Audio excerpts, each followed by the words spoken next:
هاي جايز، كيفكم؟ ان شاء الله تكونوا بألف خير يا رب. واخيرا ليس اخيرا رجعت لكم فيديو جديد.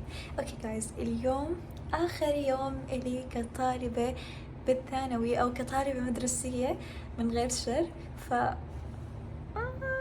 اوكي، ميكس مشاعر صراحة. اذا بتسألوني شو حاسة بقلكن كل شي، فرح، حزن، كل شي ما بعرف يعني.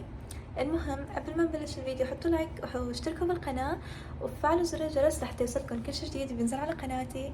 ويلا نبلش، ليتس جو. بدنا نترخ التاريخ. اليوم 30/6/2025.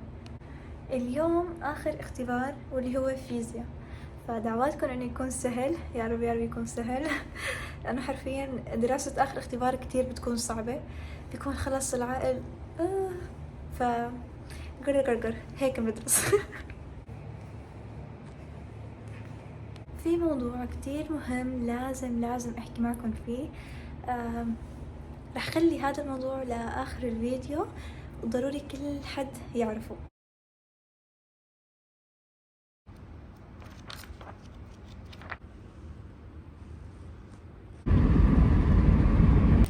جايز، جت صديقتنا الثالثة.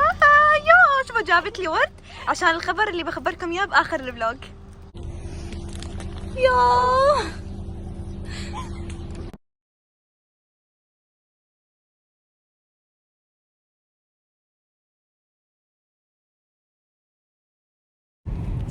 اوكي جايز، شوفوا بكي الورد. لحظة، هذه بصراحة ما اعرف احطها منيح. المهم يا جماعة، معكم خريجة 25. اوكي جايز، حاليا معكم خريجات. كان ما بيني وبينك امتحان، هنت ظروف وعدة كل شيء. المهم الحين رح نقيم اختبار الفيزياء. انا بالنسبة لي اعطيه، شوفوا في اسئلة كثير سهلة وفي اسئلة شوي يبغى لها تفكير.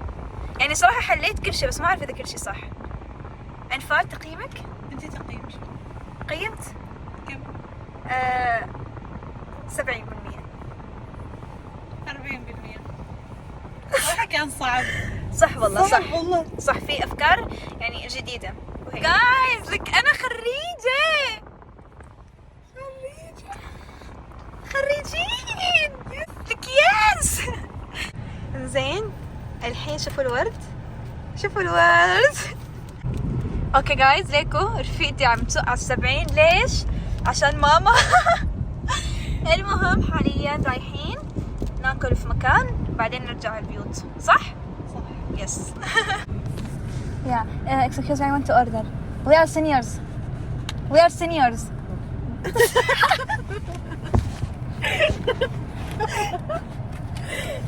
Wait. We are seniors. Thank you. One fries and one sandwich. Okay. Yeah. And we are seniors. Okay guys, حاليا وصل الأكل. يمي يمي يمي. معكم خريجة. معكم الخريجة روان. اوكي جايز، ليكو هذا البوكيه. ليكو قديش حلو. اوكي طبعا هذا البوكيه كمان اجاني علشان التخرج. ليكو قديش حلو، بس بلش خلص يعني عم يخرب لانه صار له كم يوم. خلونا نحكي اكثر عن الموضوع اللي قلت لكم عنه بداية الفيديو. قلت لكم اخر الفيديو رح احكي لكم موضوع كتير مهم لازم كلياتكم تعرفوه. طيب يا جماعة، انا اليوم 30/6 مثل ما قلت لكم بداية الفيديو، وبكرة 1/7. الخبر اللي كنت احكي لكم اياه هو خبر كتير صعب علي، اللي هو انه من بكرة رح ابلش حياتي بدولة جديدة.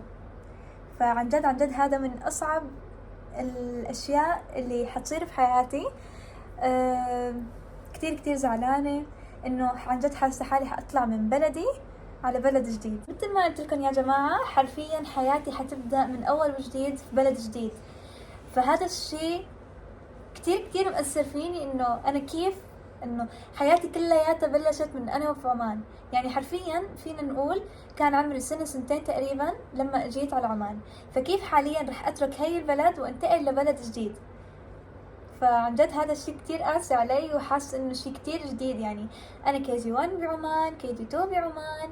يعني اذا بدنا نحكي عن مرحلتي الدراسية صار لي 14 سنة، مرحلتي الدراسية هي غير من قبل، ف تقريبا صرنا 16 سنة بعمان. فانتم متخيلين بعد 16 سنة تيجوا تغيروا المكان الإقامة اللي انتم قاعدين فيه؟ يعني حرفيا الواحد لما يعيش سنة بلد بحس خلص انتمى لهي البلد، فما بالكم سنين طويلة مثل 16 سنة وهي الأعداد الكبيرة. فعن جد هذا الشيء كتير كتير يعني، بس شو بدنا نسوي، هيك هي الحياة، ومستقبلنا أكيد رح يكون هنيك إن شاء الله. كتبولي وانتوا تتوقعوا هي واي بلد حتكون انتوا بتتوقعوا، فرح اقرا كومنتاتكم كلياتها، ورح تستنوا انتوا اكيد فلوج الدولة اللي انا حسافر عليها. شو كمان بحب احكي لكم، بحب اوجه رسالة لشعب عمان. اوكي، انا عن جد معكم حسيت حالي كأني قاعدة في بلدي،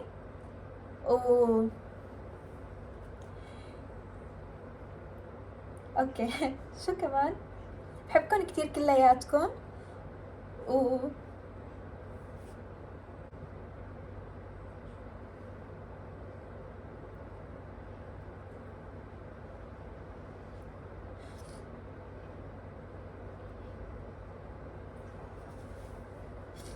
انا بحبكم كتير كلياتكم،